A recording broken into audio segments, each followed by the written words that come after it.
and his teaching is for all.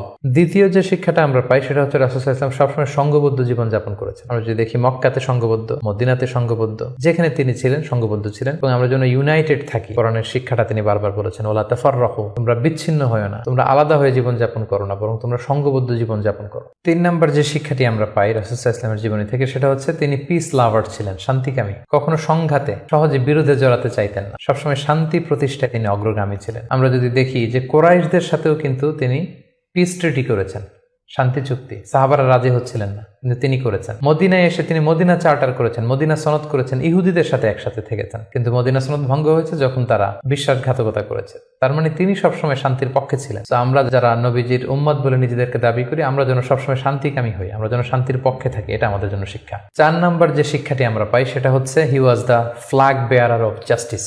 ন্যায় যেখানে, সত্য যেখানে, ইনসাফ যেখানে, জাস্টিস যেখানে, তিনি সেখানে। তার প্রমাণ আমরা দেখি 20 বছর বয়সে তিনি যখন যুবক, তখন তিনি হেলফুল ফুজুল নামে যুব সংঘ করেছেন। উদ্দেশ্য কি ছিল? মাআল মাজলুম দিদ্দাল জালিম। আমরা সবসময় মাজলুমের পক্ষে থাকবো, জালেমের বিরুদ্ধে। কোনো জালেম যেন কোনো ব্যবসায়ীকে, ভিনদেশীকে, কাউকে যেন ঠকাতে না পারে, মাজলুমের পক্ষে লড়বার জন্য তিনি এটা করেছেন। তার মানে ইনসাফ, জাস্টিস, ন্যায় পরায়ণতার পক্ষে তিনি সবসময় কাজ করেছেন। আমরা যেন সবসময় ন্যায় পরায়ণতার পক্ষে থাকি, এটাই আমাদের জন্য শিক্ষা। 5 নম্বর যে ব্যাপারটা আমরা দেখি যে রাসূল সাল্লাল্লাহু আলাইহি ওয়াসাল্লামের পুরো জীবনীটা যদি আপনারা খেয়াল করেন, সবসময় রাসূল সাল্লাল্লাহু আলাইহি ওয়াসাল্লাম একটা স্ট্রাগলের মধ্য দিয়ে গিয়েছেন। তিনি আল্লাহর নবী, শুধু নবী নয়, শ্রেষ্ঠ নবী, আল্লাহর হাবিব। তার কাছে কোরআন নাজিল হয়েছে, তার কাছে ওহী আসতো, আল্লাহর সরাসরি সাহায্য তিনি পেয়েছেন, আল্লাহর সাথে কথা বলতেন। তারপরও তার জীবন কিন্তু স্ট্রাগল মুক্ত ছিল না, সবসময় তিনি স্ট্রাগলের মধ্য দিয়েছিলেন। আমরা একটু স্ট্রাগল করলে হতাশ হয়ে পড়ি, একটু বিপদে পড়লে হতাশ হয়ে পড়ি। আমরা যদি রাসূলের জীবনী দেখি তাহলে আমরা বুঝতে পারবো না, হতাশ হওয়া যাবে না, ধৈর্য ধারণ করতে হবে, কারণ struggle is the part of our life. আমার নবী স্ট্রাগল করেছেন, তিনি সংগ্রাম করেছেন, সো সংগ্রাম আমাদের জীবনের অংশ।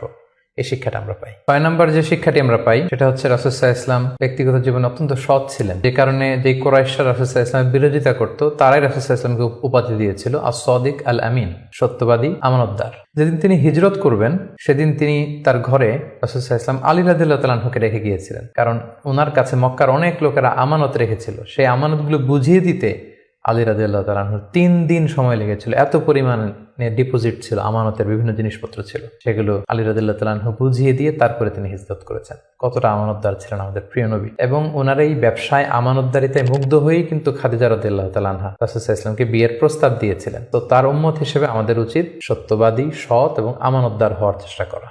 7 নম্বর যে শিক্ষাটি আমরা রাসূল সাল্লাল্লাহু আলাইহি ওয়াসাল্লামের জীবনী থেকে পাই সেটা হচ্ছে রাসূল সাল্লাল্লাহু আলাইহি ওয়াসাল্লামের একটা ফ্রেন্ডলি ইন্টারাকশন ছিল তার ফলোয়ারদের সাথে, good interaction with the followers.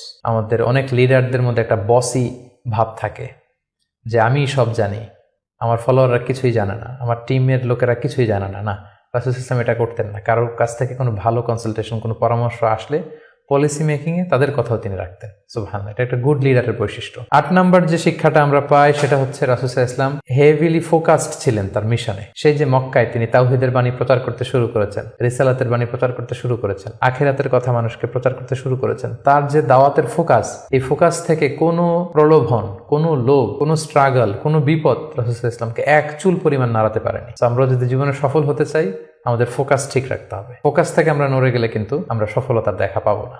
9 নম্বর যে শিক্ষাটা আমরা পাই রাসূল সাল্লাল্লাহু আলাইহি ওয়াসাল্লামের কম্প্যাশনেট এন্ড মার্সিফুল অ্যাটিটিউড। রাসূল সাল্লাল্লাহু আলাইহি ওয়াসাল্লামের দয়াদ্র মানসিকতায় অনেক শত্রু কিন্তু রাসূল সাল্লাল্লাহু আলাইহি ওয়াসাল্লামের বন্ধু হয়ে গিয়েছিল, ঈমান এনেছিল। আমরা দেখেছি মক্কা বিজয় যখন করেছিলেন চাইলে পিষে মারতে পারতেন কুরাইশদেরকে, যারা বছরের পর বছর জন্মভূমি থেকে দূরে থাকতে বাধ্য করেছিল রাসূল সাল্লাল্লাহু আলাইহি ওয়াসাল্লামকে। রাসূল সাল্লাল্লাহু আলাইহি ওয়াসাল্লাম কি করলেন? বললেন যে না, লা তাসরিবা আলাইকুমুল ইয়াউম, কোনো প্রতিশোধ, হিংসা কিছু নেই, ক্ষমা করে দিলাম, যাও তোমরা স্বাধীন। এভাবে নানা ঘটনায় আমরা দেখেছি রাসূল সাল্লাল্লাহু আলাইহি ওয়াসাল্লাম তার অমীয় অনুপম চরিত্রের মাধ্যমে তিনি মানুষের মন জয় করেছেন। এই গুণাবলী যেন আমরা আমাদের মধ্যে ধারণ করবার চেষ্টা করি। সব শেষে শিক্ষাটির কথা বলবো, সেটা হচ্ছে succession management. A good leader produces good leaders. একজন ভালো নেতা শুধু ফলোয়ার তৈরি করে না, সে আরো নতুন নেতা তৈরি করে। আমরা যদি দেখি রাসূল সাল্লাল্লাহু আলাইহি ওয়াসাল্লামের ইন্তেকালের পরে আমাদের লিডারশিপ নিয়ে কোনো ক্রাইসিস হয়নি, সেখানে দাঁড়িয়ে গিয়েছে আবু বকরকে আমরা রাদিয়াল্লাহু তাআলা আনহুকে আমরা আমাদের খলিফা বানিয়েছি। আবু বকর রাদিয়াল্লাহু তাআলা আনহুর ইন্তেকালের পরে ওমরে ফারুক আমাদের খলিফা হয়েছে, তারপরে উসমান, তারপরে আলী রাদিয়াল্লাহু তাআলা আনহু। তার মানে রাসূল সাল্লাল্লাহু আলাইহি ওয়াসাল্লাম এদেরকে কিন্তু সবসময় ডানে বায়ে, সামনে পেছনে, কাছে, নানা কাজে এঙ্গেজ করে